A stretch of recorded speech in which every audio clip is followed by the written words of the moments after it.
오늘 하나님께서 우리에게 주시는 말씀은 로마서 4장 1절에서부터 8절까지의 말씀입니다. 로마서 4장 1절부터 8절까지의 말씀을 저와 여러분이 한 절씩 교독하시고 마지막 8절을 함께 읽겠습니다. 그런즉 육신으로 우리 조상인 아브라함이 무엇을 얻었다 하리요? 만일 아브라함이 행위로서 의롭다 하심을 받았으면 자랑할 것이 있으려니와 하나님 앞에서는 없느니라. 성경이 무엇을 말하느냐? 아브라함이 하나님을 믿음에 그것이 그에게 의로 여겨진 바 되었느니라.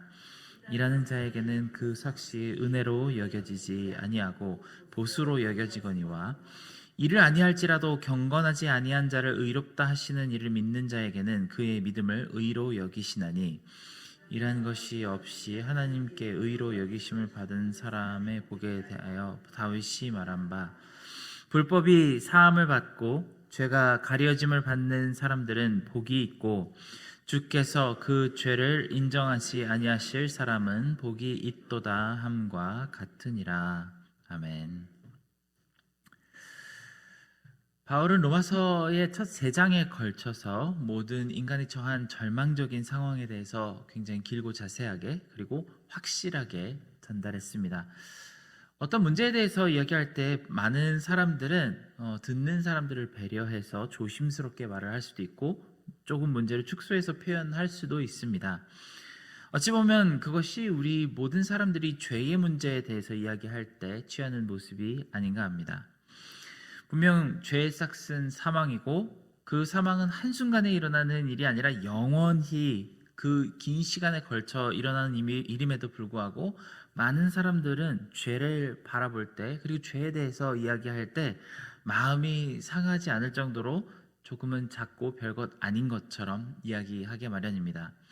하지만 사도 바울이 로마서에서 죄를 설명하는 방법은 듣는 사람들의 마음이나 그들이 상처를 받는 것 따위에는 안중에도 없는 듯이 강하고 확실한 어조로 죄에 대해서 설명합니다. 마음속에 아주 작게 남은 희망마저도 남겨놓지 않고 전부 없애버리려는 듯이 말을 전개합니다. 모든 사람들은 죄를 지었으며 하나님의 영광에 전혀 접근하지 못한다라는 말로 전혀 우리에겐 소망이 없다는 사실을 전달합니다. 그래도 어느 정도 나는 하나님 앞에 조금은 고개를 들 수 있지 않을까.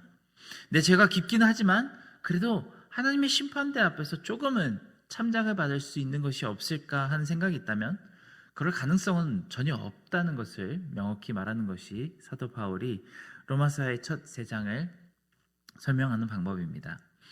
아마 이 글을 읽는 유대인들은 하나님 앞에 조금은 고개를 들 수 있는 이유로 율법을 떠올렸을 것입니다.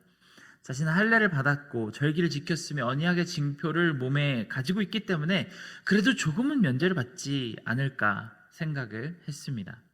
지금까지 지은 죄 때문에 하나님께 죄송한 마음은 있지만 그렇다고 해서 그 죄로 인해 하나님께서 이 백성을 다 버리시고 언약을 전부 엎어버리시지는 않겠지. 설마 진짜로 영원한 형벌을 우리에게 내리시겠어라는 생각을 아직도 가지고 있었고 그 마음 가운데 버리지 못하고 있었습니다. 이런 모든 망상을 전부 부정하는 것이 사도 바울의 가르침이었습니다. 그리고 이것이 바로 복음을 받아들이는 모든 사람들이 시작해야 하는 시작점입니다. 현대 기독교인들, 특히 개신교인들이라면 이런 복음의 전개는 정말 익숙하게 많이 들어왔습니다. 종교개혁을 이뤄낸 사람들이 로마서에서 특별히 많은 영감을 받아서 개혁주의 신학을 세웠기 때문에 우리는 교회를 통해 지속적으로 지금까지 이런 교육을 받았습니다. 하지만 너무 간혹 익숙하기 때문에 그 안에 있는 깊은 뜻을 잘 모르면서도 안다고 생각하는 경우가 참 많지 않습니까? 지금 우리는 로마서를 곰곰이 묵상하면서 다시 한번 이 말씀 속에 담긴 깊은 진리가 무엇인지 바라보아야만 하겠습니다.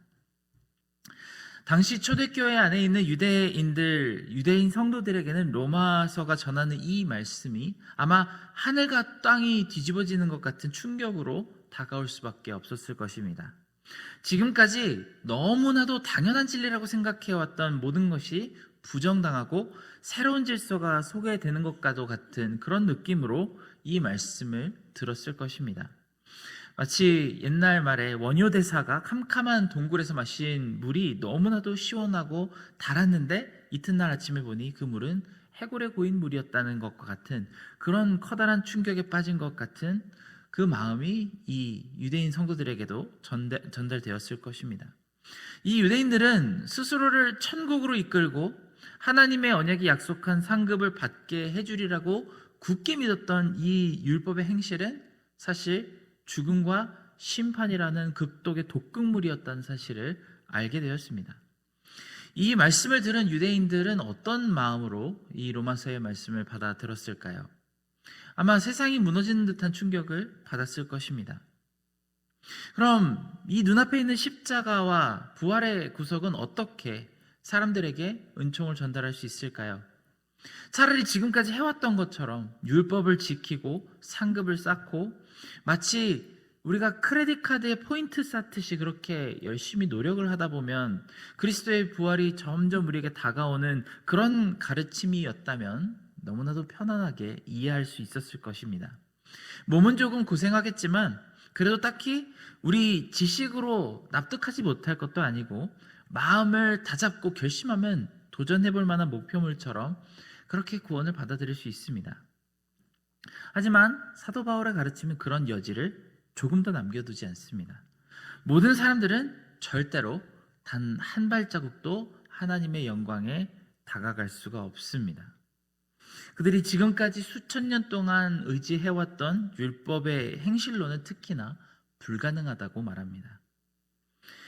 여기서 모든 사람들이 반드시 경험하고 넘어가야 하는 절망이 있습니다. 많은 현대 기독교인들은 은혜라는 단어에 너무 익숙하다 보니까 진지하게 고민하게 되지 않게 된 그런 관문인데, 로마서 3장을 지나며 유대인 그리스도인들이 느꼈을 절망과 충격과 천국을 꿈꾸는 모든 사람들이 다시 한번 바라보아야만 하는 그 절망을 다시 한 번은 경험하고 넘어가야만 하는 관문입니다.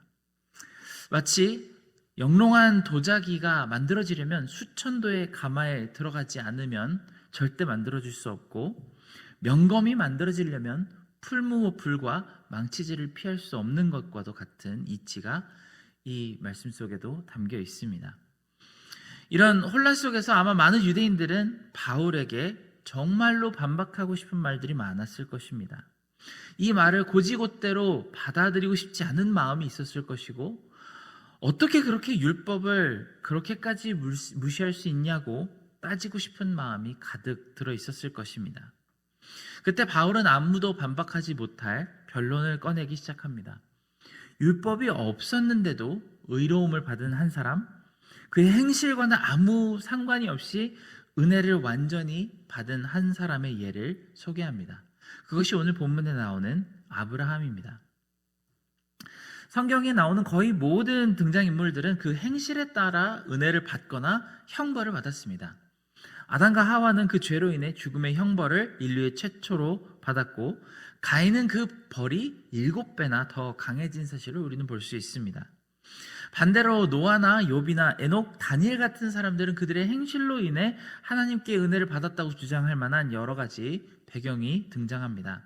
하지만 단 한 사람, 아브라함만큼은 이 모든 법칙에서 예외가 된 아주 귀중한 예로 우리에게 전달이 됩니다. 우리가 창세기를 읽어보면 잘 알 수 있는데요, 아브라함은 완전함과는 거리가 상당히 먼 사람으로 등장합니다. 특히 그의 초기 행적을 보면 그 말씀을 읽는 우리에게도 굉장히 실망스러운 일들이 많죠. 자기 목숨을 구하려고 2번이나 아내인 사라를 팔아넘기는 모습을 볼 수 있고, 하나님의 약속을 믿지 못해서 이스마엘을 낳는 모습을 볼 수 있습니다. 그의 행실 때문에 이런 커다란 약속을 받았다고 하기엔 논란거리가 너무 많은 사람이 바로 아브라함입니다. 심지어 그는 율법이 나타나기 무려 700년 전에 하나님을 만난 사람이고, 할례제도가 생기기도 전에 하나님의 약속을 받은 사람입니다. 이런 아브라함의 모습을 바울이 소개하는 이유는 분명합니다. 많은 유대인들이 어떻게 할례도 없이 하나님의 백성이라고 할 수 있는지 주장하면, 그럼 아브라함은 할례를 받았기 때문에 이스라엘의 아버지가 되었느냐고 바울은 반문할 수 있습니다. 어떻게 율법도 안 지키는 사람이 천국에 들어갈 수 있냐고 물어본다면 그렇다면 율법도 없던 아브라함이 천국에 들어가지 못했냐고 반문할 수도 있었죠. 그리고 마지막으로 누군가가 그렇다면 사람은 도대체 어떻게 하나님 나라에 들어갈 수 있느냐고 물어볼 때 바울은 3절의 말씀으로 답할 수 있습니다. 성경이 무엇을 말하느냐? 아브라함이 하나님을 믿음에 그것이 그에게 의로 여겨진 바 되었느니라 라고 합니다. 이 구절이 우리가 알고 있는 이신칭의의 놀라운 교리가 드러나는 굉장히 중요한 말씀 구절입니다. 특히 이 3절의 말씀 단어 하나하나가 정말 조심스럽게 이해되어야만 합니다. 일단 아브라함이 하나님을 믿음에라고 이야기합니다. 가장 먼저 우리는 그 믿음의 주체에 대해서 집중해야만 하겠습니다. 하나님의 율법을 믿음에 라거나 하나님의 계명이나 하나님의 약속 등등 하나님의 무엇을 믿었기 때문에 의롭다고 여김을 받지 않았습니다. 바로 아브라함은 하나님을 믿었기 때문에 의로움을 받았다고 합니다. 하나님이 누구이신지, 하나님의 성품은 어떤 분이신지, 하나님의 마음과 뜻은 어떤지에 대해서 알아야, 그리고 그것을 신뢰할 수 있어야 우리는 비로소 하나님을 믿는다라고 할 수 있습니다. 우리가 일반적으로도 어떤 사람을 믿는다고 하면 그 말의 뜻은 그 사람이 거짓말을 하고 있지 않다는 정도만 알고 있다는 뜻이 아닙니다. 심지어 이해가 가지 않는 상황에서도 내 판단에는 이게 아닌 것 같을 때라도 그래도 나보다 훨씬 지혜로우시며 능력이 많고 심지어 나를 사랑하시는 하나님의 뜻으로 발걸음을 옮기는 것을 바로 우리는 믿음이라고 합니다. 아브라함의 믿음은 그런 믿음이었죠. 아브라함은 율법을 믿은 것도 아니고 하나님께서 주신 언약에 대해서 그 성취를 알고 있었던 사람도 아닙니다. 하지만 하나님의 성품을 온전히 알고 믿고 따랐습니다. 그리고 그것을 믿음이라고 표현합니다. 그리고 이것이 우리 복음주의 신학에서 가장 중요한 믿음의 온전한 의미가 됩니다. 그리고 이 다음에 나오는 그 표현도 너무나도 중요한 표현입니다. 의로 여겨진 바가 되었다라고 하는 구절이 있습니다. 하나님 나라의 의인들은 처음부터 죄가 없던 사람들이 아닙니다. 하나님의 성품과 속성과 능력을 전부 믿고 의지해도 여전히 죄의 성질은 남아 있습니다만 하나님께서 우리를 의인으로 여기신다고 합니다. 의인은 아니지만 의인이라고 불러주신다는 뜻입니다. 그리고 이 말씀 안에 담긴 이 표현 안에서 우리는 얼마나 커다란 하나님의 사랑이 드러나고 있는지 이해해야만 합니다. 예수님께서 우리에게 원수를 사랑하라고 말씀하셨는데 이 말씀을 하나님께서 직접 실천하신 것이 바로 죄인을 의로 여기심이기 때문입니다. 우리는 은혜라는 성경적인 개념이 가진 깊이를 진지하게 묵상하고 받아들여야만 합니다. 이 은혜의 깊이에는 한이 없습니다. 마치 찬송가 304장의 그 크신 하나님의 사랑이라고 하는 찬양이 3절에서 말하는 것과도 같은 그 바로 은혜의 깊이가 이 안에 담겨 있습니다.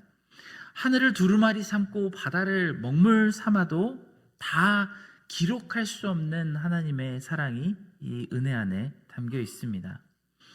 우리의 죄가 아무리 커도 하나님을 믿고 의지하며 사랑하는 사람들에게 그 모든 죄와 허물을 덮으실 수 있는 것이 바로 하나님의 은혜입니다. 이 은혜는 온 인류의 모든 죄를 다 품고도 넉넉하게 자리가 남습니다. 우리가 어떤 죄와 허물 그리고 우리의 문제를 가지고도 그 하나님의 은혜보다 더 클 수는 없습니다. 그래서 이 은혜 안에 들어가는 하나의 문만 우리는 거치면 됩니다. 바로 진정한 회개와 흔들리지 않는 믿음의 고백입니다. 오늘 말씀에 나온 아주 중요한 것들 중에 한 가지만 더 나누고 말씀을 마무리하려고 합니다.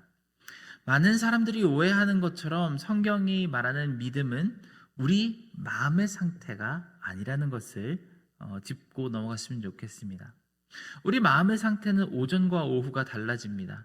그리고 진한 커피 한 잔 마시면 휙 뒤바뀌어 버리는 것이 우리의 감정 상태나 마음의 결심입니다. 그리고 성경은 그것을 믿음이라고 부르지 않습니다.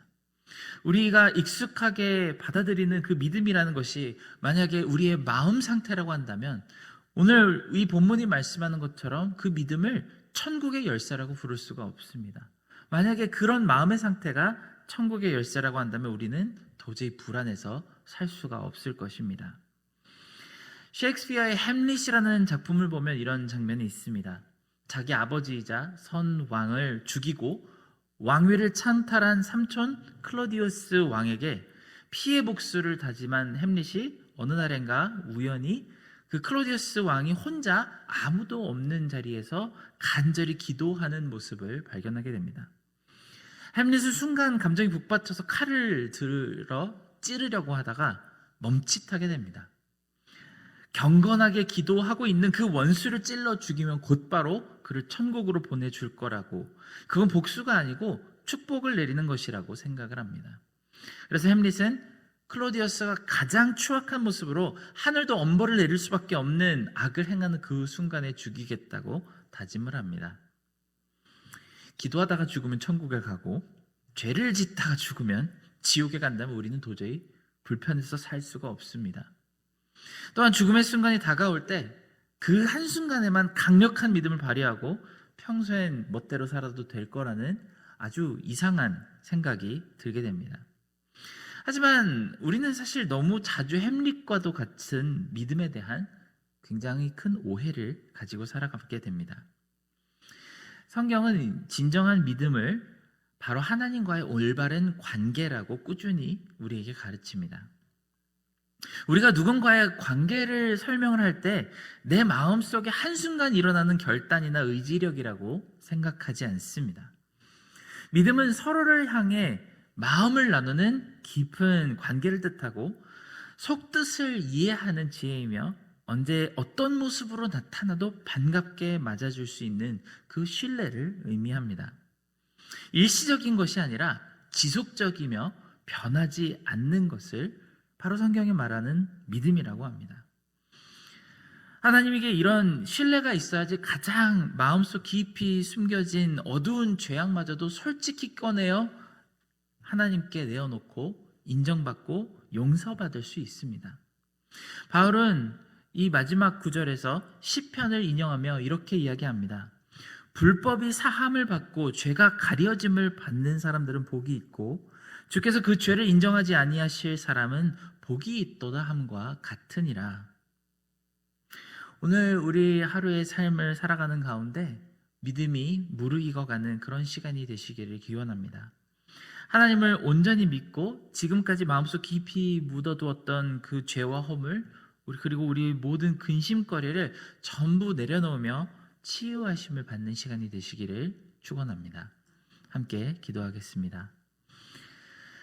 사랑의 하나님, 하나님께서 우리에게 정말 놀라운 사랑의 은혜를 베풀어 주신 것을 우리가 날마다 고백하게 도와주시옵소서.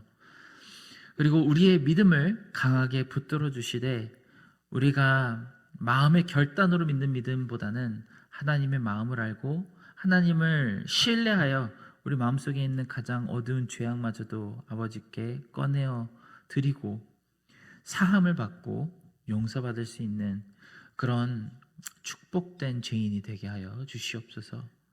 모든 은혜 감사드리며 예수 그리스도의 이름으로 기도드렸습니다. 아멘.